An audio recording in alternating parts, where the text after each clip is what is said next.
方舟，跨年夜过得怎么样？我看朋友圈好多人都去广场倒计时了，你也去了吗？去了，跨年那晚，我和女朋友特意去了市中心的广场，人山人海的，大家一起喊5、4、3、2、1，那气氛确实挺嗨的。听起来很不错嘛。那今天新年的第一个工作日，是不是感觉整个人都焕然一新了？哎，这就是我觉得奇怪的地方。虽然当时喊得挺热闹，可今早我坐下来写工作计划的时候，下意识的还是写了2025年。写完我才反应过来，哎呀，已经是2026年了。哈哈，是不是手里的笔虽然划掉了那个5，改成了6，但心里总觉得这新的一年好像还没真正开始。太对了，就是这种感觉。我觉得虽然日历翻篇了，但我心里还是停留在2025年。这是为什么呢？其实这不仅仅是你一个人，绝大部分中国人都有这个感觉。今天我们就来好好聊聊这种独特的中国式新年感。大家好，欢迎来到 Mandarin Chinese Podcast， 我是林静。我是方舟。林静，刚才那个写错日期的事儿，难道也是一种文化现象？绝对是。对于中国人来说，元旦也就是1月1日，更多的是时间数字上的变化，而不是情感上的变化。时间的变化和情感的变化，这中间的区别在哪儿呢？你可以想象一下，中国人最重视的传统节日是春节，也就是农历新年。春节有合家团圆、贴春联、放鞭炮、吃年夜饭等等一系列非常丰富且充满情感的习俗。大家会花很长时间去准备、去期待、去感受那份浓浓的亲情和喜悦。难怪呢，我写2025年的时候那么顺手，原来是因为在我心里那个大的节点春节还没有来。没错，而元旦也就是公历的1月1日，在中国的历史文化中，它的地位和春节是不能比的。所以对很多中国人来说，元旦更像是一个日历上的标记，告诉你时间往前推进了一年。那种新年新气象、万象更新的感觉，往往要等到春节之后才真正被唤醒。我明白了，即使到了1月1日，我们可能还是会回味过去的一年，或者还在想着春节要怎么安排。那我有个问题，世界上是不是只有中国是这样？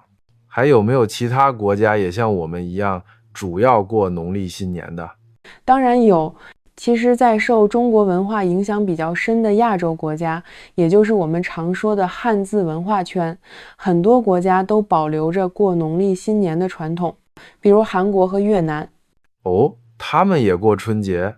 是的，在韩国，他们把农历新年称为旧正，这是韩国最盛大的节日之一，大家都要回老家祭祖，穿韩服，吃年糕汤。听起来和中国很像，都要回家。那越南呢？越南就更像了，越南的春节气氛非常浓厚，他们会买桃花、金桔树装饰家里，全家人聚在一起吃越南特色的方形粽子，长辈也会给晚辈发红包。在越南人心里，公历元旦只是放假休息，春节才是真正的灵魂。原来是这样，那是不是所有的亚洲国家都是这样，把元旦当小节，把春节当大节呢？这个还真不是。亚洲有一个很著名的例外，就是日本。日本？对，日本在历史上其实也过农历新年，但是在明治维新之后，他们为了推行现代化，全面改用了公历。所以现在呢，日本人的春节就是公历的1月1日，他们不过农历年了。难怪我看日剧的时候觉得不太一样。我经常在日剧里看到很多日本人喜欢在新年前夜去寺庙里守夜，听那个巨大的钟声。没错，那个叫除夜之钟。对，我听说要敲108下，说是可以消除108种烦恼。你的记忆力真好。佛教认为人有108种烦恼，所以要在新旧交替的时候敲108下钟，每敲一下就代表消除一种烦恼，让大家带着一颗清净的心进入新的一年。这种仪式感真强。除了听钟声，他们还做什么呢？他们还有一个特别重要的习俗，就是吃荞麦面，叫做跨年荞麦面。为什么要吃荞麦面呢？是像我们吃长寿面那样寓意长长久久吗？寓意长寿当然是一方面，但日本人认为荞麦面比其他的面条更容易咬断，所以吃它寓意着切断过去一年的灾厄和劳苦。不过除此之外，还有一个更浪漫的解释。还有浪漫的说法。对，在日语里，荞麦面的发音是 soba， 而旁边、身边这个词的发音也是 soba， 所以吃 soba 也寓意着希望心爱的人能一直在自己身边，一起迎接新的一年。原来如此，既能斩断厄运，又能有爱人常伴身边，这寓意太完美了，是吧？而且新年第一天，日本人还会去神社出役，也就是第一次参拜。很多人会顺便求个签，看看今年的运势。那个我也看到过，抽到吉肯定很开心了，但是如果手气不好，抽了个凶签或者是大凶，那不是很沮丧？哈哈，别担心，日本人也替你想到了。如果你抽到了凶签，千万不要带回家，要把它绑在神社专门的架子或者是树枝上。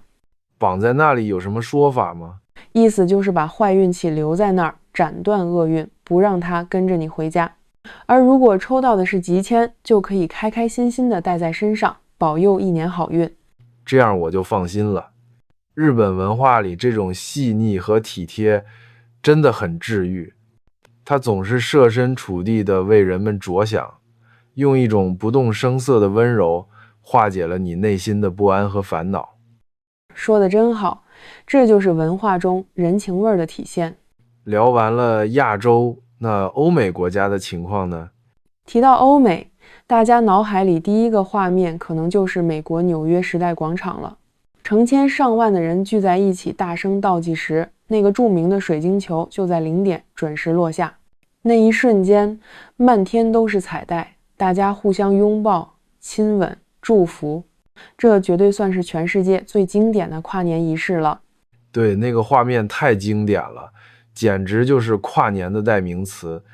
不过说到这种热闹的氛围，我有个朋友在法国留学，跨年那天他在朋友圈分享了好多小视频，也特别有感觉。真的吗？他在哪儿跨的年？就在著名的巴黎香榭丽舍大街，大道两旁的树上挂满了红、白、蓝三色的彩灯，一眼望过去，就像一条流动的光河，一直延伸到尽头的凯旋门。哇，那是法国国旗的颜色啊！整条街都是红白蓝，这画面一定很壮观。是啊，而且在倒计时结束的一刹那，凯旋门瞬间被璀璨的烟火和流动的光影包围，那种扑面而来的法式浪漫真的太震撼了，听得我都想去了。法国人骨子里的热情和浪漫在这一刻体现得淋漓尽致。其实在欧洲，每个国家的庆祝方式都很不一样。法国是浪漫，而南欧的意大利就比较硬核了。硬核？怎么个硬核法？在意大利，尤其是南部的那不勒斯，有一个传统习俗，就是在新年夜把旧的东西直接从窗户扔出去。从窗户扔出去，甚至包括家具吗？没错，旧的锅碗瓢盆，甚至旧椅子、旧沙发。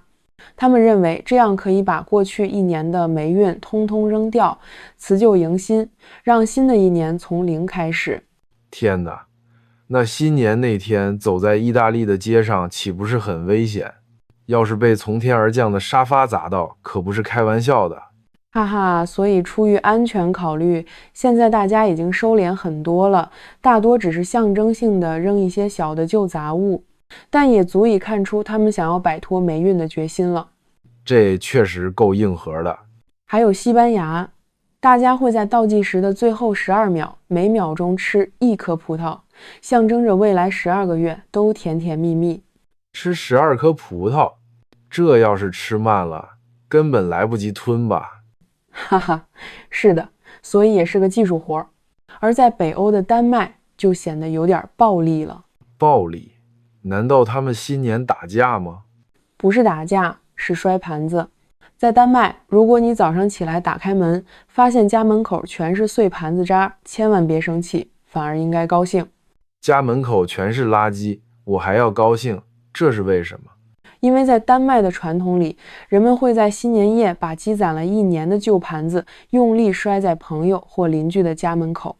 门口的碎片越多，说明你的朋友越多，新一年的运气就越好。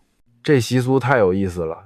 要是在中国，岁岁平安通常是不小心打碎了才说的，他们居然是故意去别人家门口摔，这要是不知道习俗的人，估计得报警了。哈哈，是的，这都是为了图个好彩头。听了这么多，我发现虽然大家都在迎接同一个2026年，但打开方式真的太不一样了。有的像中国这样把它当成大餐前的开胃菜，有的像日本这样充满了仪式感和浪漫的谐音梗，还有的像欧美这样是一场全民的狂欢派对。没错，无论庆祝方式怎么变，大家对新的一年美好的期盼都是一样的。那么屏幕前的你还知道什么独特有趣的跨年习俗？或者你更喜欢哪种跨年方式呢？是喜欢热闹的狂欢，还是安静的祈福？又或者你也像我们一样，还在等着春节的那顿年夜饭？欢迎在评论区留言告诉我们。记得请把视频分享给你身边正在学中文或者对中国文化感兴趣的朋友。